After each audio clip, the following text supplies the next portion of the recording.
What's going on, guys? Nick Durek here, and in today's video I'm going to be showing you how to play Junkrat perfectly in Season 19. Now this video is recorded on December 19th, which means this is all after the game-changing shield nerfs, so Junkrat's actually a really strong character right now. But let's stop wasting time and let's get right into the gameplay. Alright, so starting off this gameplay in gold, we're going to be on Junkrat, on Hanamura attack. One thing I like to emphasize when I'm detailing Junkrat gameplay is I switch between two playstyles. I'll either be kind of just a robot who shoots shields and breaks them within 3 seconds, which you're going to see me doing here. First, the shield goes down 1, 2, 3 shots, and just like that, it's gone. Shoot it again, 1, 2, 3, and it's gone. So that's probably around 8, 9 seconds my team has to push in. We don't, because this is a gold game. However, we get a pick, I turn around to peel for my backline, and we secure some kills, and that's enough to push in. So, what am I doing here? 1, I'm shooting shield, and 2, the other playstyle I was talking about is kind of a flanky, bursty kind of surprise the enemy and kill them with a left click and left shift combo. Now, clearly that didn't happen here. I turned around for my backline because I heard Reaper teleport in. If I am breaking shield, one of my jobs is to peel from my backline for any potential flankers, Genjis, Reapers, even Winstons who are diving me, blah blah blah, yada yada yada. Protect the backline if you're near them. However, if you're not, fuck them. So we get enough kills to take the point. I kill my Ana here probably because I shot that fucking Genji. It happens. And kill him, move on. So on the second point, I'm going to be doing the same thing as the first. Focusing shield, focusing tanks. Now, if you're playing something like Genji or whatever, you're not really focusing tanks unless you're going curl charge. So why am I doing that as Junkrat? Well, 1, my shots are much harder to hit than most of the characters in the game from a distance. So if I'm shooting squishies who are, all the way back here, I'm not going to hit them at a high percentage. Whereas if I'm Junkrat and I'm shooting the shield that is right in front of my face, that's 2 feet away from me. It's going to be a very easy shot. So I might as well guarantee the 130 damage from my left click onto a shield, rather than having a 10% chance of hitting Moira, who's way in the back. So that's why I'm focusing tanks. Just a much easier shot. Okay, we've killed both the enemy's healers. So I'm just going to keep distance from the enemy tanks, and then we'll see what happens from there. The reason I'm keeping distance from the tanks, they have fat hitboxes, so again, easy shots, and almost every tank in the game has low range. Ryan and Zarya have low mobility, so if I keep distance, they have no way of dealing with me. I'm just going to shoot them for free. They can't really contest me. Who do you want to get close range to? Someone like a Widow, a Pharah, or an Ana, who will just dodge your shots from a far range. If you get close enough, you can hit a consistent shot, hit a left shift, and then kill them with a combo. Now here you see I have both DPS on me, 8 HP. Might not think I live in this situation. However, my boy back here, he's backing me up. My boy is keeping me safe. I get the health pack. I win that duel. And Genji dies. Anyway. This tire, I don't use it on the Ana or the Moira because 1, the Moira just used Fade, so I know she's going to die soon. And 2, the Ana is an Ana. She's running directly at the point. She's not going to do too much. So I might as well kill the D.Va, who still has 2 seconds of defense matrix plus 600 HP. My team might have an issue killing that, as opposed to the Moira without Fade or the Ana who is Ana. Here I try to put a trap for the Rhine. I'm a little late with it, so I'm not going to catch him in his charge. He's going to get my team, but we keep him off point, and we kill everybody else. Right? Right. Okay. So, what are some things I'm talking about so far? Well, since this map was a stomp, I'm not really talking about the flanker playstyle that I sometimes play if my tanks are unreliable. But I'm mainly just shooting shield, shooting tanks, and if an opportunity presents itself for me to shoot something else, for example, if my team halts something, or if an enemy is completely out of position, then I will start focusing them. However, that didn't happen too often there, and I just kept melting tanks. Now, one thing I can't really show you because this is a recorded gameplay. When I'm in game, I'm pressing tab a lot, and that is what helps me determine my positioning. Now, this position right here, in a higher elo, not a very great spot. A lot of higher elo players play Hanzo, and leaving yourself exposed like this is often not the best idea. However, in this rank, I believe this is a gold game, I'm not too scared of gold Hanzos. I can usually just move and they won't shoot me. That's why I'm positioning here. If the enemy was running a Symmetra cheese strat where they kind of just go right directly below me and teleport directly to the point, which a lot of people do. I can stop it from here. I can break the teleporter. Another counter to that strategy, kind of off topic, is if the enemy's going to teleport directly to point, like most symmetric comps do, you can pick Junkrat, sit here. You know the teleporter is going to go right where this floor is, so you just kind of two-shot it, throw a mine in there, get a kill, break the teleporter, and their whole strategy is screwed. But, back to the gameplay. I leave a trap up there in case Genji or Reaper comes up. Reaper does come up, not directly to me though. And then I'm right back to shooting tanks. Now, I'm trying to shoot Sigma, because he's main tank, he has a fat hitbox, he's easy to hit. He's flanking, he should be easy kill. Yep, my team gets him. We have a trap at the choke, deterring the enemy from pushing, end up trapping a Roadhog. Now Genji, it's kind of a 50-50 getting close to Genji, because he will win that 1v1 if he has deflect up, if he has dash up. However, I saw he just used his deflect, so I figured, okay, if I get close to him, I can most likely hit him with a shot, and then I'm mine. Now, throughout the video, you've heard me talking about the left shift mine combo, whatever I call it. I call it a different thing every time. Basically what I mean is, if you hit somebody with a left click and then a left shift, they're gonna die. Because left click is 130 damage. Your left shift is basically guaranteed to deal that extra 70 damage needed to kill a 200 HP target. Does this work on Reaper? Yes, it does, if you throw your left shift perfectly. Reaper has 250 HP. If you hit him with a left click, brings me down to 120. Mine does 120 if it's at the no fall off range. One quick tip about this combo, you have to hit a left click before you left shift. If not, you're going to left shift somebody up into the air, and they're going to be much harder to hit than if they were just on the floor. So try to discipline yourself to hit a left click before you left shift. It's very important, and I still struggle with it. Back to the gameplay. You can see I'm kind of just going to the high ground and trying to poke the enemy before they even touch the before they approach the choke. This is something a lot of bad players don't do. A lot of bad players, they don't sit in spots where they can pressure the enemy before they get to the choke, and this denies them a lot of free poke. Again, here, breaking shields.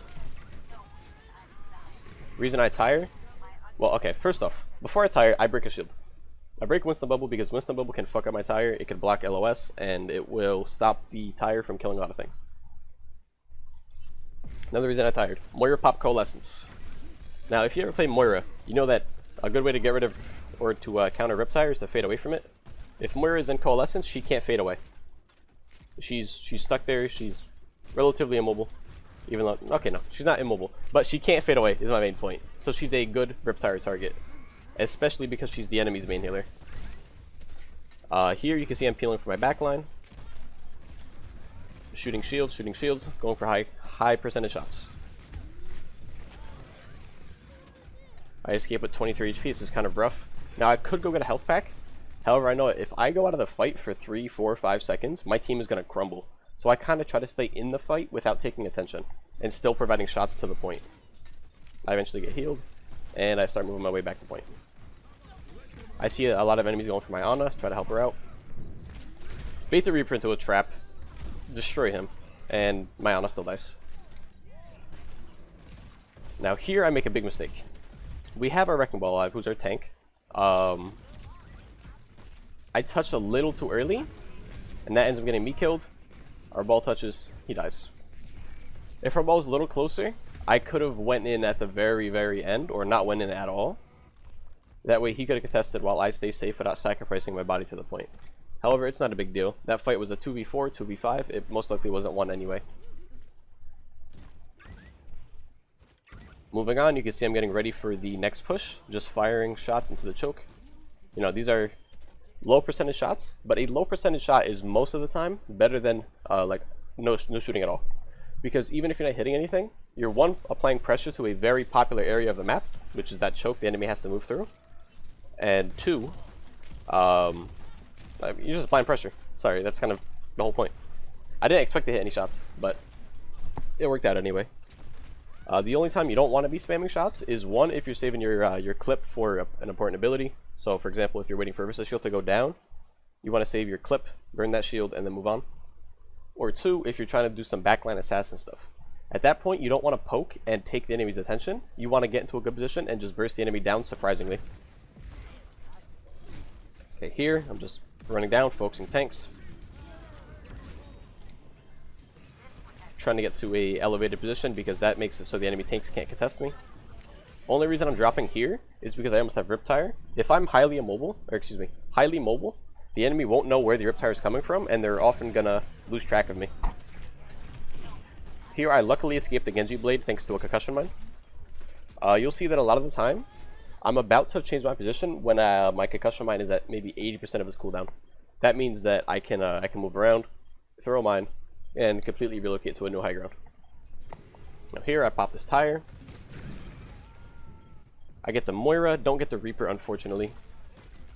I heard the Reaper was sleeping, there was a call out of my game, so I figured I'll go for the Reaper with the tire, because he's normally pretty hard to kill. Do the Wraith form. Here, Reaper Wraithing in. What does that tell me? He's going to use his ult. Every gold Reaper will Wraith form before their ultimate because they think, alright, if I could use my invincibility button to close the gap, and then I ult, I'm going to kill everything. I'll be fine. So that kind of telegraphs to me, yo, get the fuck out of there, he's going to ult. Thankfully I do. And I'm getting a few shots on him. Winston's going to jump me, I'm going to fall down. Make it so Winston's having a hard time keeping track of me.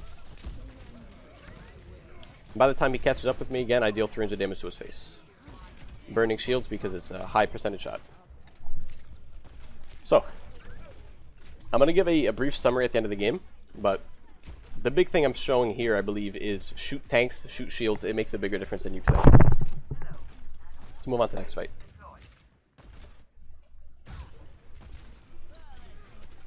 All I fast forwarded through was a little bit more poke.